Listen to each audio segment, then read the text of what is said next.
guys, it is Tanya, and welcome back to the channel, and welcome back to another speed build, and to another installment of the Squish. Today I am back building a tiny house for a beach witch, or basically just a spellcaster who really enjoys the beach and the whole atmosphere here, the environment of Sulani. And so we are building this tiny house over the water in Sulani. This is the Lagoon, I think that says Look. You can see the title of this lot, or what the name of this lot is, in the upper left hand corner of the screen. It's a little bit small on my screen right now, but the whole idea was that I wanted to create this kind of magical looking beach shack over the water, and I really wanted to use these windows from Island Living to look like shutters and combine a bunch of stuff from Island Living with Realm of Magic.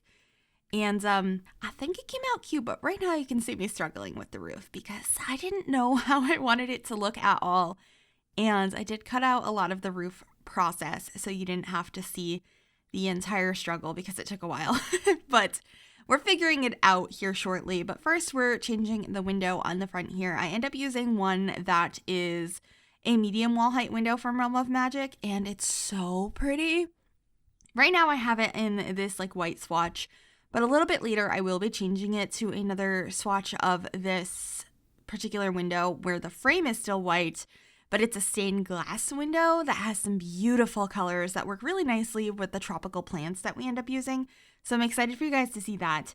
But right now, we're just playing around with the roof. I do end up making it so this little bump out area is not the same texture of roof. It ends up being metal in the end. And I'm just trying to configure how to make that look the best it can.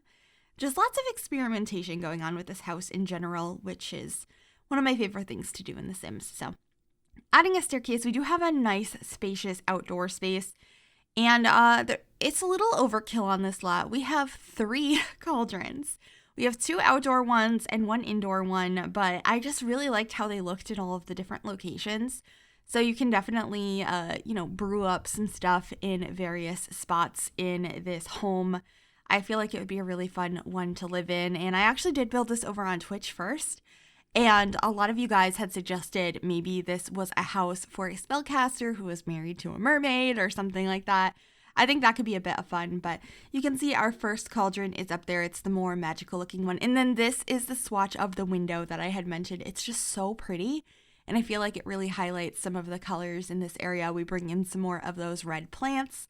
And I was very, very happy with how well these 2 packs work together, because at first I was like, how am I going to combine those? They're very different styles, but I think it worked out okay in the end. You guys can let me know what you think. And if you do like this build and you'd like to download it for yourself, it will be available in the Sims 4 gallery. You can find it under my EA ID, which is Gryphi, Gryphi, and you can also find it under the hashtag Miss Gryphi, and I will have all that information down below as well. Here I am placing a seance table as well. I thought that would work so nicely here. Oh my gosh, paranormal is like one of my favorite packs. And of course it paired really nicely with this theme. I think the style of those items was absolutely perfect. Also have a couple of loungers out here with an umbrella. I wanted it to be a nice open, easy to access spot where your Sims could relax. They could also, hold a seance or brew up something in the cauldron. It's just a nice chill outdoor space. I'm going to be adding a trash can and stuff out here a little bit later as well. Oh, and I definitely shrunk the size of this outdoor space specifically to fit string lights. Yeah. Because in real life you're like, I want less space so that my string lights fit all the way across my balcony. But in The Sims you can do that, so I did. Also adding this little bit of blue siding, and then we're about to do my favorite thing I did in this whole build, which, as you can see, I grabbed that debug item that has the fish hanging off of it. But what I'm about to do is put a cauldron under it. And I was just so incredibly proud of that idea. I'm really happy with it. And so that is our second cauldron of this space, and then also getting some places to sit outside and lots of plants, and we're going to just keep adding landscaping to this lot. Decided to add a little bit of a pathway here with this rock texture, but I'm softening it up with one of the plain sand textures and a little bit of dirt as well, and then putting down these plants. And I should be grabbing some that have the like reddish pinkish flowers in them as well. Yeah, these ones to bring in more of that red swatch, and I just think it's such a bright, happy space. Also added these debug rocks under the cauldron and a boat out here as well. I thought it was really funny. When I was trying to place it, it was like, I am underwater and under sand. But I did get it to place properly in the end, so no worries there. And then, oh yeah, I added one of the books that your Sims can read to learn various spells and potions and things on one of the loungers out here. I just thought that that was a cute detail. Maybe they were doing some studying out here. And then just adding some more plants out front and some ivy growing up the building. And I think after that, we should be heading inside if I'm remembering correctly. Yeah, working on the floor plan here. And at first I was like, I don't know where we're going to put a bathroom. So I do end up adding an extension in a little while just to fit a very small bathroom into this space. But right now, just experimenting with windows and trying to figure out where I wanted to put the rest of the space. How did I want to fit sleeping quarters in here as well as, you know, a functional kitchen space. And of course, I wanted to put some sort of bay window seat over here. So I used this more outdoor looking one from Cats and Dogs that I'm not sure I've ever used before. And I thought that fit perfectly in that space. Some of those curtains from Paranormal because they're perfect. And then I'm trying to figure out the kitchen space and also separating the front of this to be the bedroom. I figured that was the best spot for the bedroom because that way there's a little bit more privacy because of the stained glass. And then the beautiful view is going to be out back in the living space where you're probably spending more of your time anyway. So that is why I did what I did. And I thought that this particular fridge from the Country Kitchen Kit was just the perfect color. And so here becomes, that's a sentence, doesn't make sense. Here comes the struggle of trying to make this space, which is really bright and kind of clean looking, look cluttered.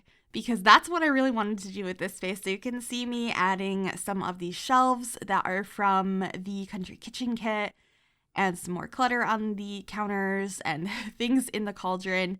And I will actually be raising up a shelf in a little while above the cauldron and adding a bunch of clutter that is more storage space. I thought that that looked really cool, and that was a suggestion from one of you guys as well. Also, I want to point out that I, at the point of recording this, I have not playtested this yet, but I will before uploading it to the gallery. And I do have stuff on the counters that looks like it would make this space not workable, like you couldn't prepare food. So I'm going to double check that, and if it is not usable, I will move things around and make sure that this is functional before I upload it to the gallery. As you can see, I have like a book on one of the counters and then some clutter on the other one, but I will make sure to playtest that before I upload it. But here in the middle, you can see I have some potions, I have the mini cow plant, I have some books, I have candles, I have a skull. It's just all sorts of clutter and stuff up there. I really enjoyed that, and we're going to keep adding more as I find things. And I just feel like it helps make this space look a little bit more busy and cluttered and experimental. And that's what I was really going for.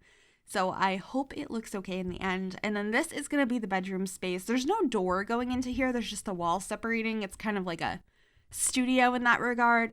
But we're just adding some paintings and stuff above the bed. We have this beautiful mirrored table from City Living over on the side with some more spell books on top of it, a nice tray of tea, and then we're going to be using this other side table, which is from the Paranormal pack, right inside the house with a basket full of pillows and stuff on it. I also really liked this base game bookshelf in here. It just felt like those would all be old like spell books and stuff. I quite enjoyed that. And then I'm putting some flowers over on the table with the beautiful view out to the ocean. And then I think I got a couple more clutter pieces here in the kitchen before we work on the bathroom space. Oh yeah, and the little like opened photo thing from Paranormal as well is so cute. Love that pack. Oh, and then the little trick where you put the giant vampires painting on the wall and put mirrors behind it so it looks like you have this beautiful ornate framed mirror. Anyway, that's pretty much it for this build. I hope you guys enjoyed it. If you did, make sure you give this video a big thumbs up. That really does help me out. You can also subscribe to the channel if you have not already, and if you click that bell, it'll turn on notifications to be notified of every single time I upload a new video. Thank you guys so very much for watching, and I will see you all soon. Bye, everybody.